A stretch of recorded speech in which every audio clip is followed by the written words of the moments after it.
Good morning, everybody. Happy Wednesday. We got a lot going on today. We got some stocks that are up, a lot of stocks that are down. I have a fancy new camera. We're on a new streaming platform. going on So today. many We got new some things stocks that are happening. up, a Let's lot start of the show and stocks tell you that are all down. about it.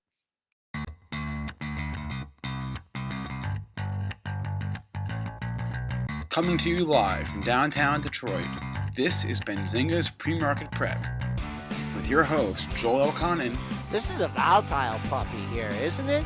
and Dennis Dick, I'm bidding a penny. I will buy the stock for a penny. with everything you need to start your trading day.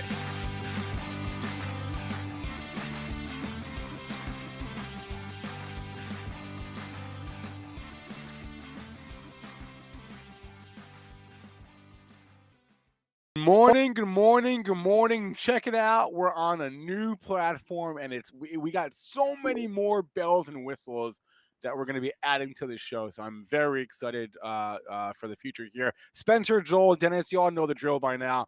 We're going to be talking. Let's see. We're going to be talking Avis, obviously, right? That was insane yesterday. We're going to talk about Bed Bath. We're going to talk about Zillow. Ouch. Activision. Ouch. Yeah, we will take questions from our chat later on in the show, but we got a lot of takers to discuss. So let's get right to it. Also, we have a Fed meeting. Don't forget today, 2 p.m. Eastern Time. FOMC announcement, 2:30 p.m. FOMC or Fed press conference with Jerome Powell. So that is, of course, on our radar here today. But let's get to What the else? chart. What else? Oh wait, you have an announcement. Yeah, but wait. But go ahead. Go through your stuff. No, am I missing something? I feel like I this thought it was going to be up on the screen. 2 special announcements on today's show. Yeah, I'm putting it up right now. 2 special announcements. Okay. We have special announcements. What are the announcements? Well, no. Let's first go with the S&P 500 futures. They're trading Okay. down 3 points at 46.20 and a half. All-time closing high that was made yesterday at 23.50. So that's our bogey on the upside.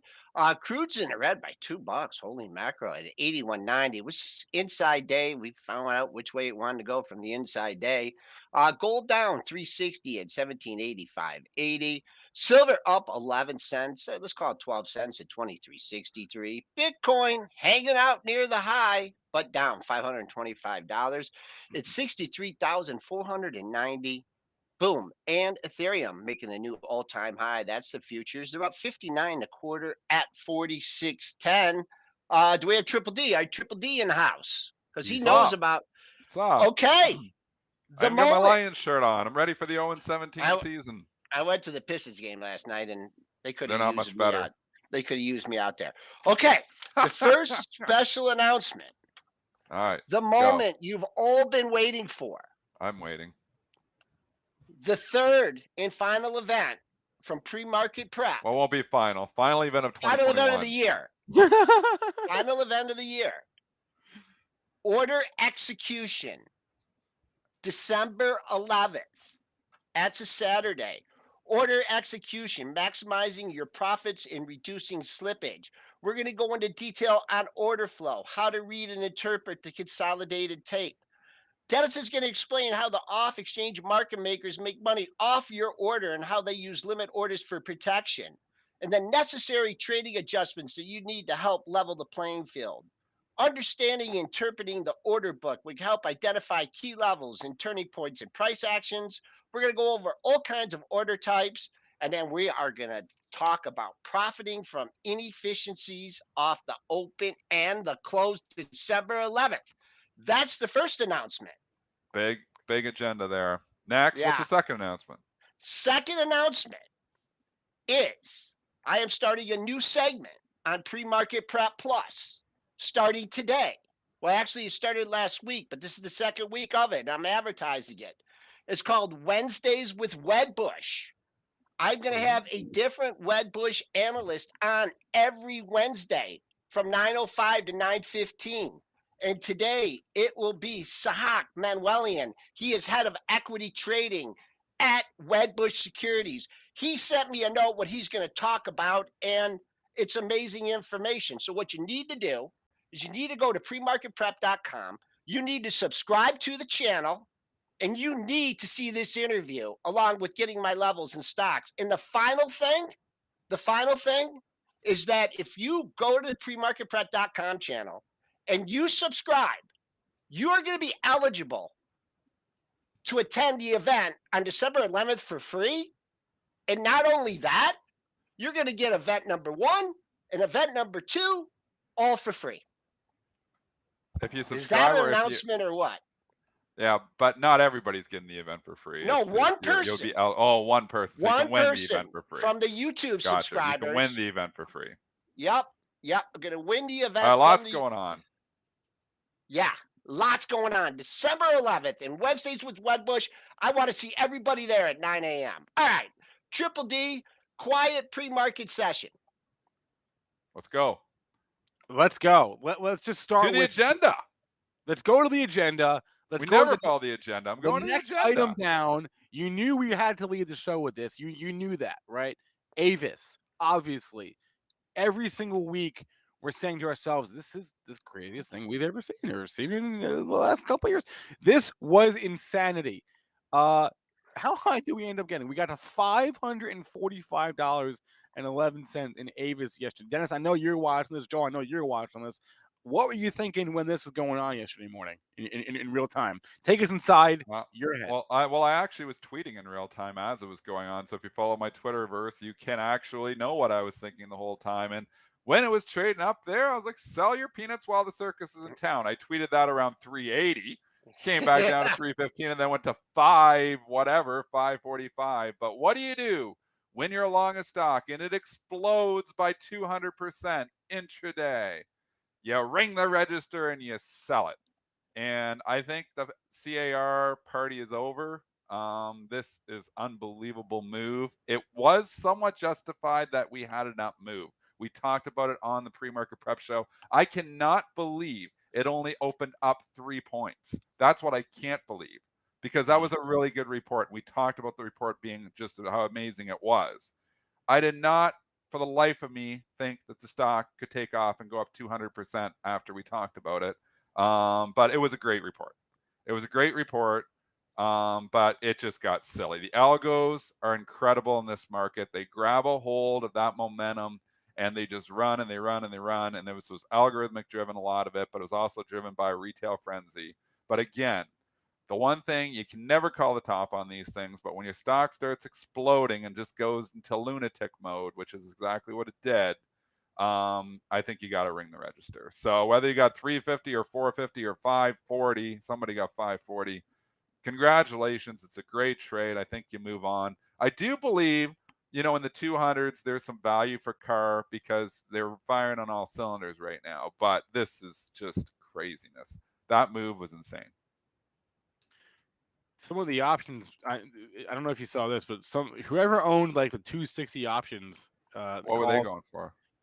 Well, you could have sold them for like, I think if you, what did you buy them for? We know we could have sold them for like hundreds of dollars because the stock went to 545. But right. what was it going for? I think probably next to nothing. It was like, I think it was like it was they were cheap. They were cheap. I would imagine they were significantly, like, just looking at where the stock was. Like if you're buying even the 200 calls or 225s, I would imagine they're going significantly under $1. So you're talking about 100 bagger, 100, not a 10 bagger, 100 bagger.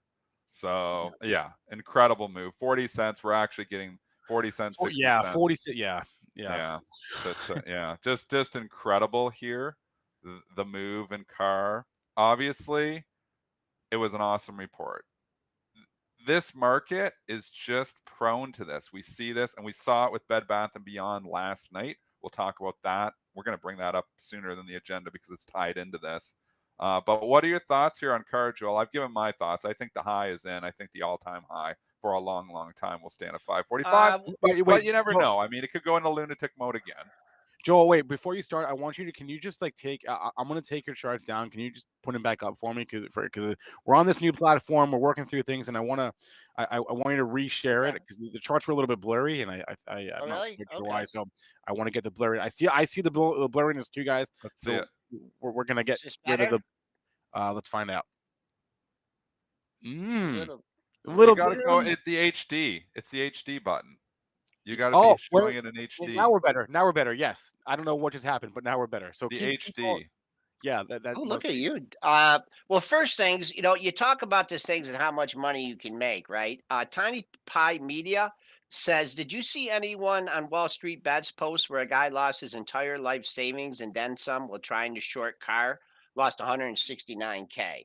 So Well, that's and not what you good. can believe on Wall Street Bets and what we don't know. People could post anything on there, and I think a lot of people do post anything. But I will tell you right now, there's some shorts that lost 169K for sure, Yeah, and that's definitely. this is a concern. Like overall, there's some market structure issues here, obviously too. That we've got halts. And we've talked about the halts coming in, and then everybody knows it's halted, and then everybody's flocking to it. And where they're supposed to calm the market down, I think it actually does the opposite effect sometimes. I think the algos get in there and start driving it too. Once these things hit the limit up, limit down halts, and obviously this was limit up, limit up, limit up, then it was limit down, then it was limit up. It's that very disruptive to the natural trading of it. It's also, I think there's momentum algos that use those for indicators when the thing halts the first time, and then they jump in and like really run it. So, I mean, there's a number of market structure issues here. The lack of liquidity, probably the number one when these things start going parabolic. Obviously, we had a short squeeze. Anybody who was short this thing was just basically assassinated. You can see accounts blow out with this. It's scary when stocks do this. Not, everybody thinks, oh wow, I wish I was in there, but I mean, these stuff can happen on the downside too. I mean, we can go to Zillow in a minute too. It's not like too extreme. They're going down to zero, but there are so many market structure issues in here that I don't know if we want to jump into right now, but the lack of liquidity is probably the number one. I mean, Okay. I have levels on this. I am still working on them, and I will reveal my levels on car at 9:20 on PreMarket Prep Plus. I'm not going to give uh, any levels right now. Dennis, I was telling Joel, if you have some resistance up here. If you go back 25 years, Yeah, I don't. My chart doesn't go back that far. that's Was Dennis, it does all. here yours? before? It was this Mine high? doesn't. In 1998, we got to 416 in Wow. 1998. Look So at you not yeah, digging through that. I would not have known that. Yeah, yeah. Hey, congrats to that person because mine's going to be based on yesterday's price all right, action. fair enough, The, fair the enough. So biggest thing when these things start to happen like this, it's the lack of people shorting the stock that really allows these things to go parabolic. And what does that mean? It means there's very few professional traders that are going to be willing to short that stock to keep the price in check. For the simple reason is that they don't want to lose 169,000 or way more, millions of dollars in some cases. So the shorts that were in there are getting squeezed, and the new shorts are like, I'm not shorting that thing because I don't want to get murdered. So, contrary to popular opinion, where everybody thinks, stock's going straight up, let's short it. That's the way you really blow out your account. Don't short stocks breaking out to new 52-week highs. Don't short stocks making new all-time highs. Don't short stocks that are tripped up in a limit up circuit breaker. It's hard to control the risk. And people learn that the hard way, thinking, well, I went to 200. How far can it go? You lost 150 or 200% in a matter of 10 minutes, 15 minutes. So it can get really ugly. When the things go in parabolic mode, I definitely don't want to be short those stocks. And I'm not looking to initiate new shorts because, like I was even saying to my wife, I showed her the chart and she says, oh, short that thing. That's the natural human tendency. She's not a trader. That's a natural human tendency saying, well, that isn't going to last, so I'm going to short it. Okay, well, you did that. It was stupid at 250. Then it got to 300 and 350 and 400 and 500. And that is, how you really get, hurt. So when you can't control the risk, you can't be just jumping in there and even buying and chasing it up at 350, 400. You can't control the risk there either because the thing turns around in 10 seconds, goes limit down. Now you're down. And it had one move where it went from 385 down to 315 in less than 20 seconds. It's very hard to control the risk and stuff like that. If you were in it ahead of time, I would say, obviously good job. And if you're still holding through all that, what do you want? You got to ask yourself, what were you what were you going for? Because when a stock, goes from 180 to $500 in one day on an awesome report, is it going to 1,000? Is it going to 2,000? These things rarely last. These moves we've seen again and again. Kodak, we've seen, the GameStop, the AMC, they rarely last. An AMC, GME have held up, but those highs that those stocks made when they were going parabolic, it was a day or two. That's really the move. And then they never usually revisit those highs, or it's rare that they revisit those highs. AMC is the same story. You had a 2-day move, 3-day move from $12 to $70 a share. And here we are, 6-8 months later, and we've still never revisited those highs. When the stocks go parabolic, like GameStop too, in 2-3 days, they make these ridiculous moves, I think you got to ring the register. Real quick, these are my levels in AMC that I will give at 920. Fair enough. Fair enough.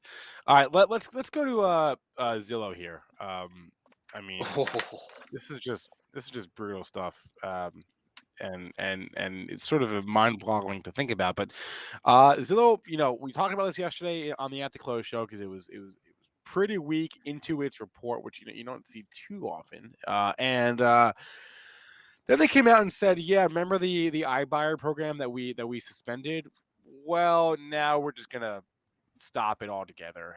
And actually, while we're at it, we're going to take a $304 million write down, and we're going to lay off 25% of our staff because we're going to just shut down the entire iBuyer or instant buyer program. It's not working for us. We have about 7,000 homes we've got to sell. We're going to sell them at a loss." And kind of amazing stuff when you put it in the context of the environment we've been in. Kind of incredible. No? I'll just get my. Who was the my analyst lev- that upgraded it 2 days ago? Oh, doggy! I don't know. Wasn't somebody upgraded this?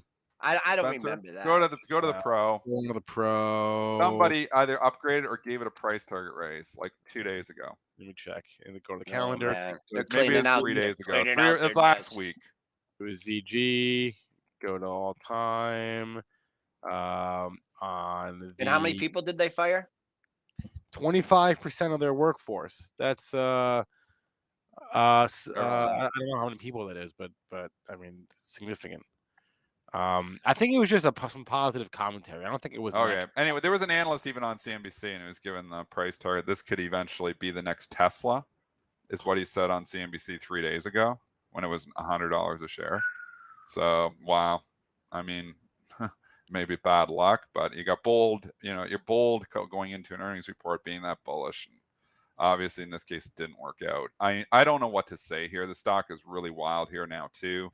You're breaking down to new lows just as much as I'd never want to own a stock making a new 52-week, or I never want to be short a stock making a new 52-week high. I never want to own a stock making a new 52-week low.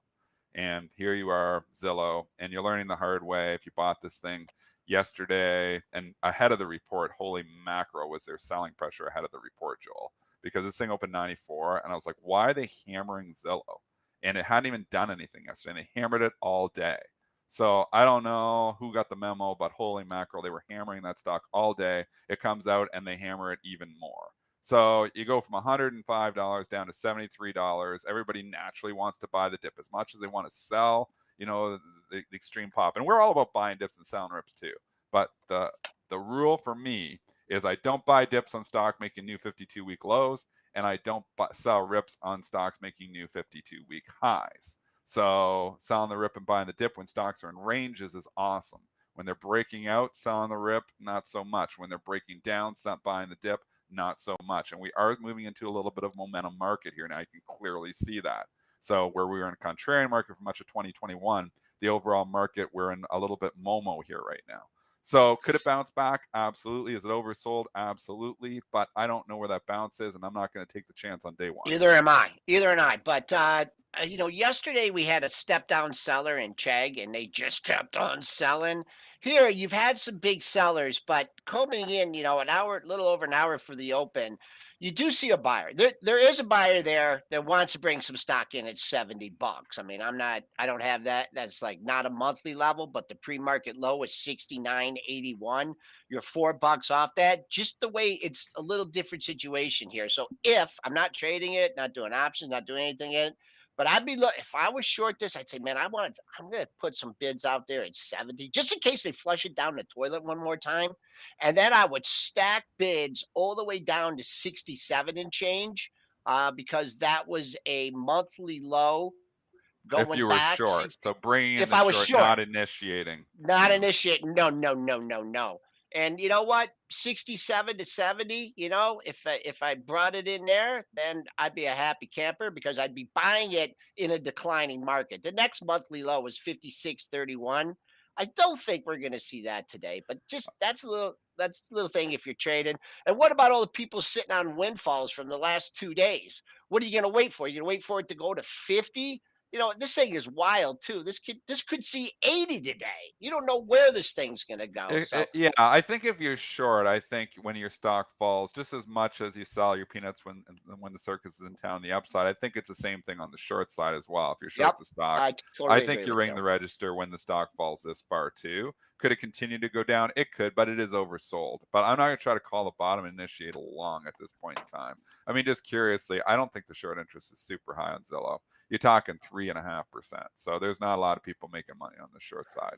And obviously that has something to do, when you're looking at initiating shorts and looking at different things, the higher short interest is sometimes, like we know, a catalyst for the stock to go up because there's already too many people betting that way. So it's a crowded trade. This was not a crowded short. It was probably a crowded long, which is clearly coming off here this morning.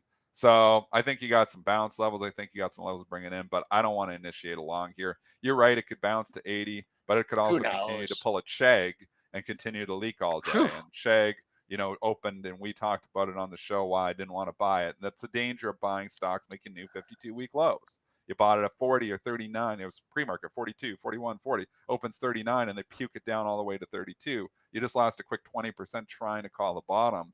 Hard to control the risk when stocks are making new lows. And I just wonder how this is going to be for the other ones. Open Door got hit off this news Well, yesterday. actually, Joel, Open Door went higher yesterday after hours. It Yes, spiked I saw it too. on this headline. What do you think, Triple D? You think it's Uh, good for the other ones, or you just I think the don't know whole what to think. I sector's mean, Open toast? Door got hammered ahead of it, and now what are they thinking? That is less Well, competition? Is that what they're yes, thinking here? that's exactly it. There's no Open Door is the only game in town now for Yeah. if you're into like iBuying, if you What believe about that Redfin? I don't think they do that. I don't think Redfin does. They It's don't. getting hit in sympathy just overall, just because this is real I mean, estate. if there's a loser somewhere, there might be a winner somewhere. I mean, that's I don't know what it is, but I'm just thinking about that. It's an ugly What would candle be? yesterday. Open could bounce back. It's flat here this morning on it. I don't know. This is What's the bid and above my offer? pay grade. Trying to call Yeah, where Open's going to go off of this. off the open. I think there is a relationship. Like I agree with you, and I get the competition thing. But as ugly candle, he caught a lot of longs yesterday. It's not clear sailing for Open to just go right back up. Yeah, yeah. Your other disaster of the day is Activision. Yeah. Just absolutely brutal report. They're delaying more games. Diablo delayed. Wow. Sorry, Diablo 4. Overwatch 2 delayed probably till next year. Their head of Blizzard is stepping away. I mean.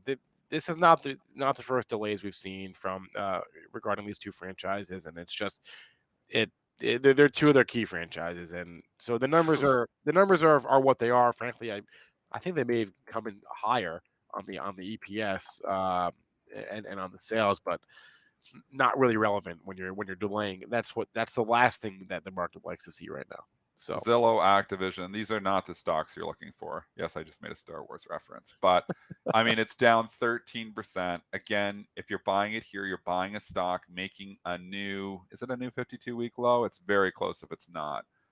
Actually, I believe it is. Yes, it is. It's a new 52-week low.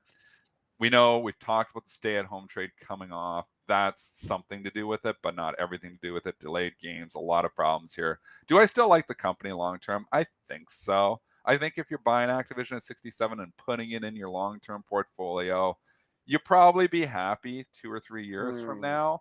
But I don't know if you're going to be happy 2 or 3 weeks from now, because stocks making new 52-week lows often don't just bounce right back.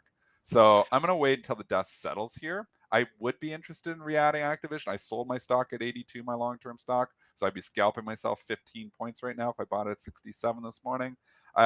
We'll see. I'm not buying it this morning, though. I'm going to wait until the dust settles a few days, maybe eventually get down and dirty. But I have some Zynga, which isn't going to do well off of this either, obviously. I have some Take-Two, which isn't going to do well off of this either. Take-Two is going to report tonight. What I will say is we just set the bar immensely low for Take-Two. So we always say you want to be the second company to report when the first company disappoints. So Take-Two is set up actually well. If they get hammered today, which they're going to get hit, it's down $2.50 already. But if they really take it to the woodshed, don't be surprised if Take-Two says anything okay if it was actually to rally off the report. We don't know what it's going to do today. 250 is not down much, but if it was to get hit harder, it'd be an interesting setup into the report tonight. If you've been waiting to buy this stock at the June 2020 low of 67.40, that's what you have on the screen right now, 67.40. Step down seller since the number came out. I mean, there is a bid out there, 67.40. So I keep an eye on your pre-market low. Then if you don't want it at 67.40 and you think it's going lower, the next monthly low comes in at 62.85. Now that's you could probably drill down on your dailies or your weeklies, your monthlies, but when you get these kind of historical moves like this, looking at a 1 minute chart, is not going to do you anything. So keep an eye. 2 monthly lows. June of last year, 67.40. May 62.85. And just how about the stay-at-home stocks just on a whole, I mean, they are just what was They're we getting got crushed. Tupperware, what Joel. Tupperware, TUP. That was let's go to that's the one. Tupperware, That's the one you're thinking of, I because think. that's what you store your food in when you're cooking Yeah. at home all the time. You Yeah. got all your food stored up for the pandemic, which is no longer here. I mean, let's just call it out here. We appear to be going back to somewhat normalcy, which is awesome. You went to the Piston game last night. I went to a couple restaurants recently. We got vaccines coming for 5 to 12-year-olds, whether they want to give it to or not. It's an option to start to get us all back to normal. The back to normal trade is kind of on, and the stay-at-home trade is completely off and disastrous at this point in time. I don't know what that means for your Peloton, but that doesn't look healthy on the charts either. Zoom has had a nice rally off the lows. If I was long Zoom, I would sell it as well because there's so much competition there. I don't like that stock either. So you're back to looking at these stocks and saying, well, what's stay at home? Gaming is stay at home. There's already an inclination for people to be selling those stocks. So that's what makes it difficult. And CRSR, great question from the chat as well. It is a gaming stock. Obviously, a lot of headsets, other things too, PC, but there's a lot of gaming in there as well. And somebody saying, I had nice pop-off earnings. Why did it give it back? Fantastic question. The reason it gives it back is because there's so much overhead supply. Everybody has just been crushed in that thing. Everybody who bought it on Reddit at $40, is now looking at a 25 because people don't like selling at losses. And, every time it rallies a little bit, you've got more bag holders trying to get the hell out. This is why it's so difficult for stocks that are in down trends to have significant rallies, at least until they break trend. CRSR has not broken trend, and what I'm talking about is this downtrend clearly from the beginning of 2021 was $50. It's been cut in half over the course of this year. That is a clear downtrend. It's very difficult for those stocks to break that trend. Is the company getting to a cheaper point? Yeah, but is there a lot of cheap gaming stocks out there? Yes. Logitech goes down every single day. I bought some Logitech. I couldn't take it anymore. I've wanted the stock in my portfolio for a long time. I stuck it in the long-term portfolio, and I'm already down at like $3. So it was a mistake, and here I am, doing exactly what I'm telling you not to do, is trying to catch the falling knife. Yes, it is in the retirement account. It's a stock I wanted in there a long time. It's fairly cheap. I think it trades 11 or 12 times earnings. So I wanted some more exposure, but I shouldn't be trying to catch the falling knife. I should at least wait until it starts to break trend. So I'm going to probably take some heat on that one. Obviously, And it looks holding gaming... head and shoulders a little toppy on the monthly, the bottom right there. I just on the Logitech. Yeah, you see the left Yeah, shoulder. at a certain point in time, it's cheap, and this is just stupidity on my part. It was just dumb. It was dumb. It was something I wanted a long time, and I'm like, wow, Logitech's 130 down to like 82. Kramer talked me into it too, which maybe you shouldn't listen to Kramer all the time, but he's like, this stock is just cheap. It is. Cheap stocks get cheaper. So learning the hard way to a certain extent. I'm always learning. We're always learning as traders. I would never have it on for a trade. Even as an investment, you can time it better, so I probably should let not it put be a trying to couple lows in. Why catch? Yeah, exactly. At least let it put a couple lows in, or at least, start to break trend, start to show some life before. And I do this wrong in my long-term portfolio all the time. Well, like I've said before, I feel like I'm a great trader. I mean, I've made all my money for my entire life from trading. So I think, the results speak for themselves. The jury is still out on whether I'm a good investor or not, because, I've done some good investments in my life, but I've done a lot of bad ones too. And, it's all like, have. I go half size, so I think I'm an excellent day trader. I think I'm a good swing trader. I think I'm the one.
Is that I did go on the Peloton yesterday for the first time since March or April, and I had to text Lisa and get the password for it. So I'm Oh, back on. wow. Yeah. So I Okay, get my so we Peloton. apologize for that. We had a connectivity issue. What are we Please, talking Was about? that the new restream, or was that on you guys? TB did it could be a couple of reasons. We'll Okay. troubleshoot after the show. That's one strike against restream. 3 strikes and you're out. One We'll strike trouble- positive for it is the Super Mario background. I love the Super Mario. That is probably the best game ever made. I'm going to say it right now. I know there's a lot of other people who like all these new games. They don't make them like they used to. That Super Mario Brothers game, absolutely fantastic. I love the background. That's fun. So we'll give Restream Right. some props for Okay, that. so yeah, we're having as we apologize for going out for a second there, and also They say no audio. Do we got audio? No, our audio is back. Okay. Try here. I'll put it in the chat to refresh your page to get audio. Audio. I didn't have to refresh. It came back. Yeah. And my camera is back now. We're all back now. Yeah, I was telling the guys earlier before we caught up, Joel and Dennis. I was telling Mitch and Denver, it's bringing me back to the days where we used to have gremlins every single day. I used to have to call Bert at like. Oh 6 yeah. Wake Bert up. Bert, help me. Yeah, we never have very many gremlins anymore. So hopefully we don't have any more gremlins with this new. We're trying a new software here today. Yeah. It can do lots of bells and whistles. Hopefully it is reliable though. Yeah. That's all right. Let's get the Mario. Reliability is the number one concern. So all right.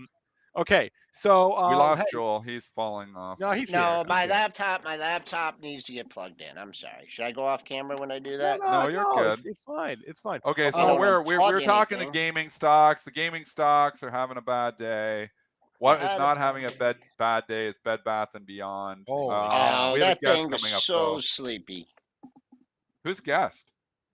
We don't have a guest. Oh, we don't have a guest. Okay, well, let's go into Bed Bath and Beyond right now because I can talk 20 minutes on this. You can talk 20 minutes on anything. Car Dennis. Part 2. And what do you do in Car Part 2 last night? What do? You don't chase it. You sell your peanuts while the circus is in town. And you know what? The circus was definitely in town when the stock goes up 100% on its earnings report. Yes, it was a great earnings report. Yes, they did a buyback. Yes, they did a deal with Kroger. That is all awesome. Let's go Krogering, everyone. But this isn't Amazon, it's Kroger. The deal was Kroger. I Kroger. just want to say they didn't just do the buyback. They finished their buyback. They're going to finish their buyback 2 years ahead of schedule. Because the stock was so cheap.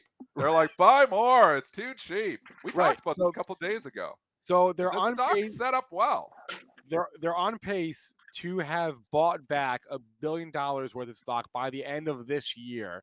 So they're like, oh, we might as well just buy more while we're at it. So they're adding $300 million to that buyback plan, and they're accelerating their buyback plans for next year and the year after. So they're just like they're just buying back hand over fist. They can't help themselves. And yes, the Kroger deal is also a thing. Pure Distribution. stupidity, $30 a share.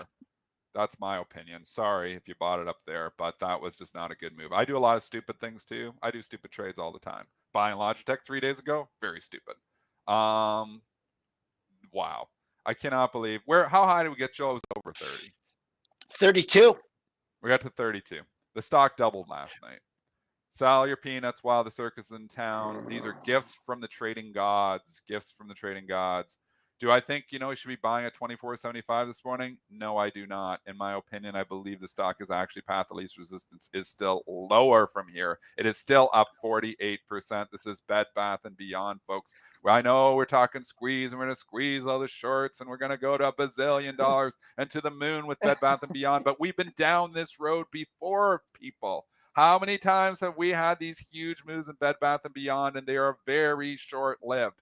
So we always say, we can go back to the Ryan Dietrich quote that, and obviously it didn't come from Ryan, but he says it all the time, that history isn't necessary. History doesn't repeat itself, but it sometimes rhymes. In the case of Bed Bath & Beyond, it absolutely rhymes, and I'm going to argue that it does repeat itself. Because you had Bed Bath & Beyond back in January when it became a meme stock, and we were going to squeeze the living lights out of every short, go from 34 to 53, and then it continued to leak and give it all back 2 days later. You had another one back when we decided, yes, again, we're going to squeeze the living daylights out of the shorts, and Bed Bath & Beyond from 27 to 44. It was another excellent selling opportunity, and those who didn't sell regretted it a couple of days later. Last night, again, we're going to squeeze the living daylights out of the shorts. You did. Good job, you guys did. But these short squeezes usually are short-lived. Why? Because they're usually done on stocks that sometimes, aren't that great. Car, a little different story. It was a car firing on all cylinders. But in this case here last night, Bed Bath & Beyond to go up 100% on the report isn't justified, in my opinion. And How do I the follow stock this? could How go do I lower. follow this? How do I follow this? How do I follow up on that? I mean, Triple D. Spencer, are my charts gone? No, we're here. We're here. Okay. All right. Man, boy. people have been coming in taking Dennis's advice here since it hit $32. I tweeted at 27 before the show started. I said I was at $27, Yeah. and I was like, saw your I peanuts don't while the know. circus was in town at $30 last night. I believe I tweeted it out. I've been tweeting that out a lot. Sell your Okay. peanuts while the circus is in town. Thank Okay. you, I'm Harlan not even going to Ryan. do any That thing technicals works. on this one. The support is at the top of yesterday's range at 1681. I don't I think did it's going not to tweet get it that last low night on today. Bed Bath Yeah. & Beyond. I only thought Yeah. it, I guess. How is this doing anything to get Kroger off the mat or not? A little bit. It's up 50 I mean, cents. what are but they it's not doing? that. It's not that, Joel. This thing got every meme stock off the mat last night, and you saw every stock that was a Reddit stock back in January getting bought hand over fist last night, including AMC and GME. GME hit like over 220 last night. It's still up $8. AMC ripped up to like $42 or $43. And then you had all the other Reddit stocks just rip, roar, and rally in them. Workhorse was way up. And I actually traded a bunch of these because when Bed Bath & Beyond started ripping like that, I thought to myself, well, we just did this exercise in our educational event a week and a half ago, and I actually gave a slide of Bed Bath & Beyond. I said, when Bed Bath & Beyond has these huge squeezes, what we saw was all these other high short interest stocks start to get life. And they absolutely did. I bought Workhorse last night on the Bed Bath & Beyond at $7.75. I sold it about 10 minutes later at $8.25. So, and there was a bunch of other ones too. SDC was another one. I didn't get out of all of it, but I got out of most of it. But there was, which are the other ones I wrote? COS was way up. It's giving it back now. EXPR was way up. It's giving it back now. There was huge, huge moves in these things last night. All a gift once again. So if you were quick, and I was quick on a few of them, you were able to buy them flat. They got the Bed Bath & Beyond pop. That's already all happened.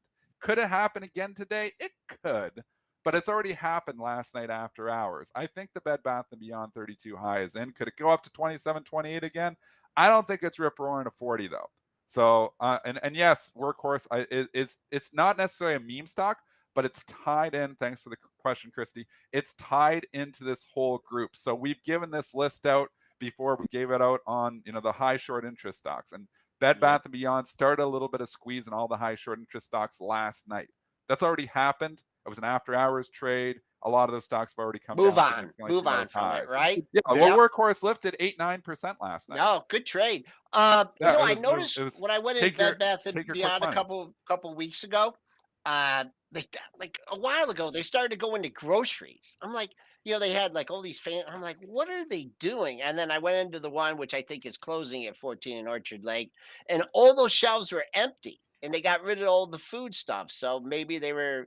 What are they going to do with Kroger? I mean, I know that it's not really that important, but what are they actually going to do? Well, first, there actually is another headline that we missed. Shout out to Ed in the chat for alerting us to this. Bed Bath & Beyond also announced last night that they're buying 100,000 Teslas.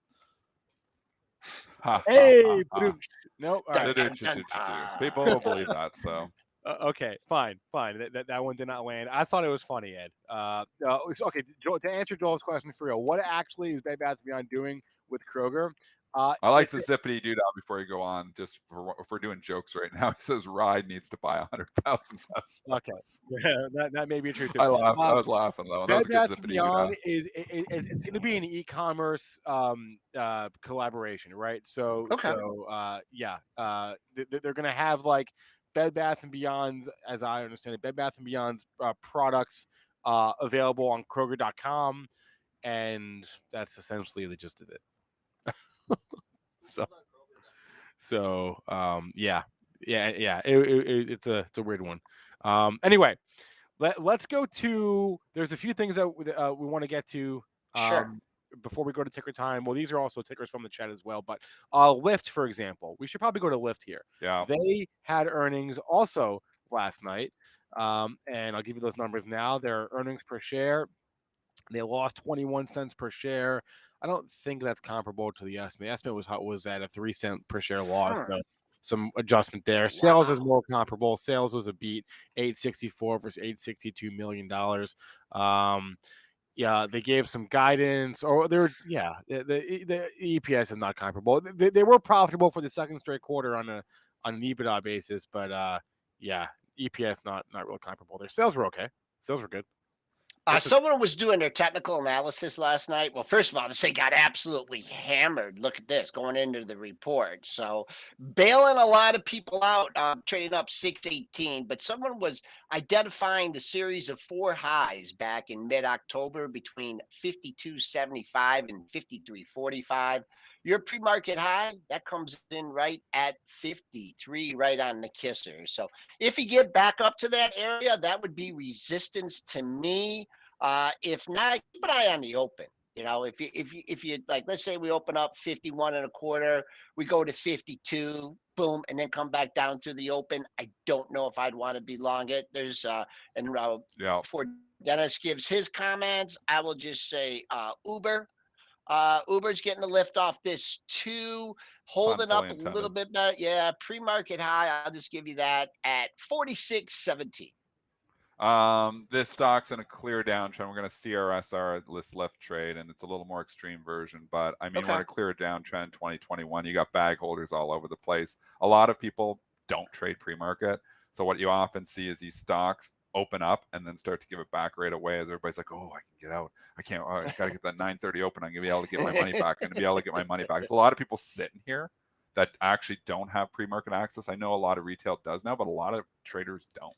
A lot of traders don't trade pre-market and they're waiting for the open. So some do, but I think you're at a point where that's where volume really spikes after the open because you release the hounds on it.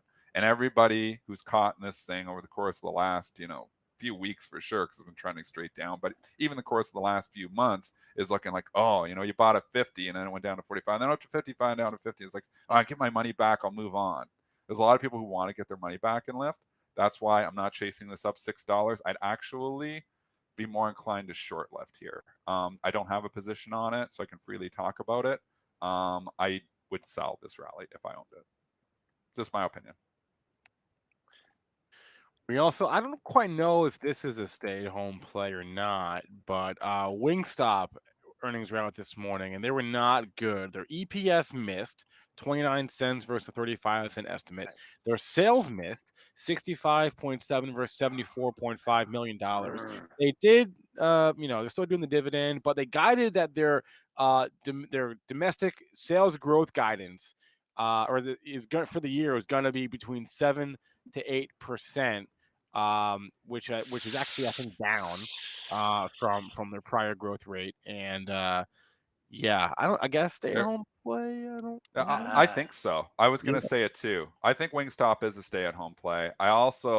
This was trade up to 177 ahead of the report last night, and I was like, oh, I want to short this. And I was trying actually, but it never went back up there. It went quickly. You could have got Really 170, quickly. 172 last night. It was really thin, and I was like, I kind of wanted to short it into the report for the simple reason is that one, it's a restaurant, and we know restaurants obviously not after been doing- Brinker aren't doing Yep. as well. And two, for the exact same reason, I had it in my head that it was a stay-at-home play. And I'm like, I kind of want to be short into this report. I did not. I'm kicking myself here today. I should have hit the stock short at 172 and been collecting 20 points here this morning at being down 20. So I'm mad at myself for that. It takes guts to go short into a report, a lot of guts. And I never do it on serious size, but I would take a normal size position though. I wouldn't like load up because I wouldn't want to get card or something if I was wrong. But it's always scary shorting stocks into reports, but it's set up well. And you've been talking about your buddy and the exponential price growth in chicken wings too. You've been talking I've been telling that story multiple times. The wing costs are going up, and I hear it shows up. I mean, there's a lot of money to just be made just talking to people. Like talking to restaurant owners. How's it going? If you got a buddy that owns a restaurant, how's it going? And that was a friend of a friend and said, and he owns a bar. He's not a wing stop. He just owns a bar. But he's like, the chicken wing cost is just killing me. So I don't know if the chicken wing cost is killing the guy in Indiana with the bar. It's probably not helping Wingstop either. So, I mean, told that story twice in the show and probably should have been shortened in this report just because, hey, just talking to people, chicken wing costs are going up. I think it shows up in that report, which is I didn't read the Wingstop report, but I'm sure they're talking about food costs in there involved in inflation. Restaurants are getting squeezed on both sides. They're getting squeezed with higher food costs and higher labor costs. Restaurants are just not the place to be right now. 150.03. That was your July low. That's where you're traded now, but it just doesn't. It looks like there's still someone out there that wants to sell a little bit. Next monthly low, look out below 136.16. Not sure if it gets checked. 136. Oh man, 150 is big. Yeah, it is. 150 is big. There's an iceberg sitting there right now. So we talk order flow. Explain that, Dennis. Explain that. We'll explain it, and obviously we'll do strategies off of it on December the 11th. But an iceberg order is an order that's sitting there with 100 or 200 shares, and it's a lot bigger. So it's only showing the tip of the iceberg. The order might really be like this, but we're just showing 100 shares. They peck away, because they don't want to show the big bed there, where that's going to spook the market higher. So, when you show big size out there, the owl goes, oh, you got a big buyer, buy. They do that. So that's why institutions hide and they use icebergs. I can know it's an iceberg because I've watched this 150 get hit multiple times here, just even while we were talking on the show about it, and it's not going down through it. So we don't know if that 100 shares is 1,000. We don't know if it's 10,000. That's the whole point of the iceberg. We don't know how big it is. But it's bigger than 100 shares. So it's been hit a couple of times. It's not moving. So they're like, okay, we got a bigger fish there than it appears to be. I mean, are you using an iceberg for 100 shares if you got 200 shares? Probably not. You're probably just putting the 200 share order. But if you're putting an iceberg 100 shares, you got 10,000 to buy there, that's a significant order that could stop the stock from going down. And it's also at a key level of support as well. So as much as I just said, I want to be short in the report, I don't think I'm shorting it at 150. I'm down 18, and it looks like we got a buyer there at 150. So maybe it's a bounce level. I'm not trading it off of that, but I'm just saying there's the potential. If I was short the stock, I'd probably bring it in here. Keep it, yeah. I mean, significant volume trading here over the last half hour. Just let me show you the volume. That's what you're looking at. Not a ton of volume, but maybe if they were buying 10,000, they got complete here because in this bracket here, pre-market low was 148. They bought about 10,000. 148, your pre-market low, and I gave you that next monthly low at 136.13. Where to sell this thing on a pop, I have absolutely no idea. All right, let's do some ticker time. I know there is a bunch of people dropping tickers in the chat. If you'd be so kind to do that again, please, because I wasn't able to write all of them down. My one idea for the day, and I recognize that I may be a couple weeks late here, but not a stock we've ever discussed on the show. BATRA. This is Liberty Media. This is the Too many owner of ticker the symbols. owner of Braves. the no, it trades. many This trades on letters. exchange. This trades on exchange. It's just that they have Class A and Class B. Joel's right. Owner of the Atlanta Braves, World Series champions. I see we've run up for the past couple weeks. What's so that's the why it's symbol? BATRA. BATRA. BATRA. Doesn't Liberty have a big state? Yeah. Okay. Liberty. Yeah. Go ahead. And it's BATRA and BATRB because there's more than one share class, but BATRA is the liquid one. And that I just wanted to bring it up. I don't know, in case anyone has thoughts, but it's not a very volatile stock. But the Braves did win the World Series last night, so Wow. It's bid up. Yeah, I can tell you it's bid up at 31.50 for 100 shares. We are talking a super, stock that doesn't trade a lot. It's pretty thin. Yeah. Best offer. There's an odd lot. If you buy the book, ARCA book, you can see there's an odd lot at 35. It's only 8 shares, which is basically nothing. The best offer is way up at $40.21.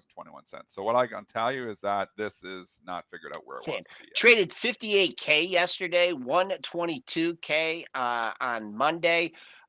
Simple pattern. I mean, pair highs here, 3201, 3213.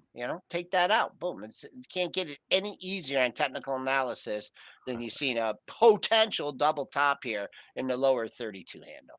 Okay, here's one. Let's look at ZIM, Zulu Indigo Mary. This is a shipping play, I believe. Right? ZIM. Pretty strong. Pretty sure it's a Yeah, shipping. I think you're right. This is Mitch has given us this one before. Yeah, that's why. It's a Mitch stock, Darth Mitch. Company. Darth Mitch. That's right. I don't know. Is there news on this? Why are you bringing this? Oh, this is from the ticker. From the chat. From the chat. Yep. Stocks in a clear uptrend. It's Run moved news. a little bit too far, too fast. I would say 46 to 55. You're talking about a 15% move in 4 or 5 days. That's a big move. I'd want to get this back at 50 if I was going long, to be honest. 55.77 is my level. That was your high on September 27th. Opens up after that. But right there, another high at 55, one at 55.77. Your pre-market high just done there. What's that shipping stock? The National Nordic Tanker, is that NAT? Been a dog. NAT. Wow. Yippee! Wow. $2, Joel. Yeah. I just was curious when you thought. Yeah, it's an oil tanker too, right?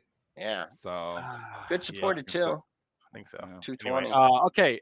Tesla, they want perfect double top yesterday, Joel. Look at this levels. Joel Elconin loved from his textbook levels 101, 1209.75 on $1,200 stock. I'm going to call 1208.59 a perfect double top. Yes, it's $1 away, but it's a $1,200 stock. It's got a 50-point range every day. I'm going to call that a double top. So did you see what the high? Did you see what the close was on Thursday on Monday too? No. 1208.59. Oh, and then it closed the next. Wow, that's crazy. And the high was 1208.59. Yeah, for $1,000 stock that's as wild as Tesla. You've got some major resistance up there now, folks. I think so too. So, I think even stepping down. I think you find sellers stepping down. That's concerning that it did not make the new high. I said I thought they'd buy the dip yesterday in Tesla. They did. It didn't make the new high though. So it needs to make it today. If it doesn't make it today, then you start worrying. If it loses yesterday's low, I'd be concerned. 1146 yesterday's low. Yep, obviously, this thing's going to be wild. So you got clear resistance, super duper resistance defined at 1208. Then, and Joel, I'm taking all your lines here. It's when I learned from you. And then 1146 is the low. So that's where I think people would get concerned. So we'll see. I don't know if we're going to see an inside day here or not, but it's right in the middle. So I'm not going to. That'd be tough. 1146, Dennis talked about that, is yesterday's low. And I just, in the pre-market yesterday, and this is just, when off the tweet. In the pre-market yesterday, you got 1125.31. And your next daily low is at 1118. So 11, I would, long-term shareholder, it cracks, you're trying, I'm not going to worry about this news or whatever. I don't want to sell it on strength. Yeah. See what happens if it loses 1120. That's just, not trying to pick a top. Okay. What happened to Deere? What happened to Deer? Deer. Okay, so Dear, oh dear, what can the matter be? Deer, Joel, to answer your question, we thought that they had reached an agreement with the striking labor union. Oh, That And they didn't. They came to it. They came to a deal. The deal was put to a vote at the union. The union said, "Thanks, but no, thank you." So we are back now to the drawing board, and we still have a strike going on at John Dennis, Deere. put that in the book. Never buy a stock off a union deal when you're not sure there's a union deal. But what chapter will that be? Before they I don't know, vote on it's- the deal, yes. Before they vote on it.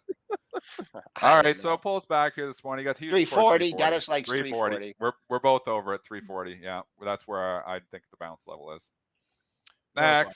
Next. Okay. Bunch of talks from the chat. Skills, they report tonight. I mean, they're gonna Kicking myself. Got on a this rating. one. Skills. Citigroup resumed with a buy. So that's why Skills is up this morning. Next. Man. What I do you just have? want What to do you say got? this had they hired the Amazon exec.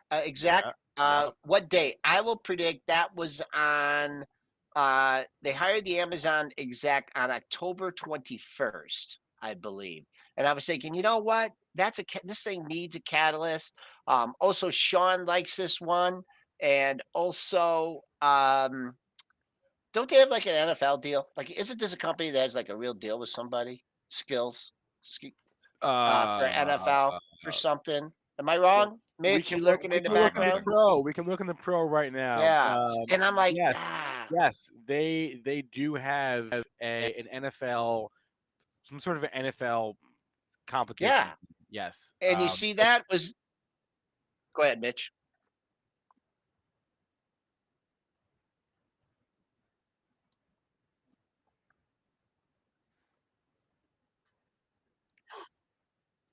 Yeah. Oh. And this was back in April. This is back in April that they announced this. Get Bert on it. Get Bert on it. It's actually February. He's back in February. Excuse me. So, wow. Yeah, we need to get Bert. Okay. Someone's asking if we can please talk about Under Armour. We talked about them yesterday, but yeah, they report yesterday. Couldn't hear Mitch. What? They didn't hear Mitch. So when he talked there. Oh, that's weird. Yeah, I know. We got some issues here with this. It goes in and out. I'm one thumbs up, two thumbs Here down. you go, guys. No. It's not just that though. It's also Mitch has a broken computer, which is part of it. His computer. Yeah, I'm fighting with it right now. Now you guys should be able to hear me. What I said was pretty much that the game wasn't released. That was supposed to be released near September time. This was a competition that was done in the summer. It was supposed to be done near the opening of the NFL season, and then they were going to put the game out. The game still hasn't come out. Worries about what kind of game they can actually gain the consumer's interest in. Right now, I don't see one. Yeah. Okay, Under Armour real fast. Popped on earnings yesterday. I'm not sure what else there is to say about it. Yeah, we already talked that one. Yeah, I don't like that. I don't like the way it backed off. That's all. Okay. I said this yesterday. It hit 22.50. I talked about that 21 level holding that did hold off the open. Let's see. I mean, if I was long this, I wouldn't want to see it take out that 21.56, only gaining a few cents in the pre-market. Long-term buyer, maybe come down to 1929, 1930. That fills the gaps. That's what I'm looking at. In UA. You want to see one more? And this Quebec brought this up. I feel like we definitely brought this up back in February, and I'm amazed. U-Haul. Have you looked at U-Haul recently? UHAL. That stock always goes up. Have you looked at that chart recently? No, but it always goes up. Yes, it always goes up. It always goes up. This has been going on for a long time. U-Haul. I guess it had the 5 years of consolidation, but I don't know. Car rentals, U-Haul rentals are going up too. I thought about that yesterday when I saw the car news. It's not really. Okay, well, I can't rent from Avis. I'll go rent a U-Haul. I mean, I don't know what the sympathy traits there or not, but I did make a new high yesterday. Hey, I'm going to let you guys finish up, and Spencer, I'll talk to you later on. Oh, wow. That was a sudden Joel's heading exit. over to PreMarketPrep.com. That was a very sudden exit for Joel. Okay. Then, hey, look, today was our first. I got two more. You got two more? Ooh, yeah, two more. Okay. Let's go quick. Let's go. Oh, man. I'm scrolling through the chat here. Let's look at. We can go to someone keeps asking about Denny's for some reason. I don't know why. Restaurants, no, thank you. Yeah. Next. Okay. Yeah, I don't know why. One. I don't know why people keep asking about that. You want to look at Visa? No, not really. This was one I don't like either. 52-week low. I believe it's making a new 52-week low. I own MasterCard. It's not quite a 52-week low, but it's a new 6-month low in Visa. I own MasterCard. We got crypto coming at them too. Don't kid yourself with this crypto market. I just think people are looking at transactions and all the new, SoFi and everything else you've got going on. The competition coming from MasterCard, Visa. I own my MasterCard still for the simple reason is that I don't want to take a 2,000% gain. At least not this year. I'd rather take it next year because I've had a really good trading year. Yeah. But MasterCard, Visa, I don't want to own them here. Yeah. Okay. And I'll give one more. Fair enough. Hive blockchain. Aaron's asking about Hive. I still own Hive blockchain. I'm long Frank Holmes. Love Frank. And that's why I'm long Hive. One more. Let's look at Lemonade because it's popping here. Long time. Earnings? What's the deal? No, I don't actually think so. I think it's just no. Earnings are next week. Well, what's the deal? It's up $4. That's news. That's newsy. Lemonade car launches. What? 7 a.m. Lemonade car. I'm looking at the Pro. You're reading right from the Pro. Lemonade, the insurance company powered by AI and social good today, unveiled its newest product, the Lemonade car, designed to bring a fresh tech-first approach to the category. Is this for real? It says.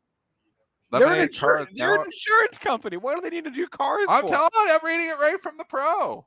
That's in the Pro. It says Lemonade car launches. Oh boy. Is that right? I don't know. It's up $4. Looks right. If that's what the press release says, then that's what the press release says. That's BW. That's from you guys. Oh, so man. You should know. This is Benzinga. All right. I know nothing about Lemonade cars. I'm just reading right from the Pro, so I'm assuming that's the headline here. We're in short supply of cars, so obviously Lemonade. I'm not going to fade it if it's and I'm just reading it right from the Pro, but I'm not fading any car headline here right now after yesterday. Yeah. I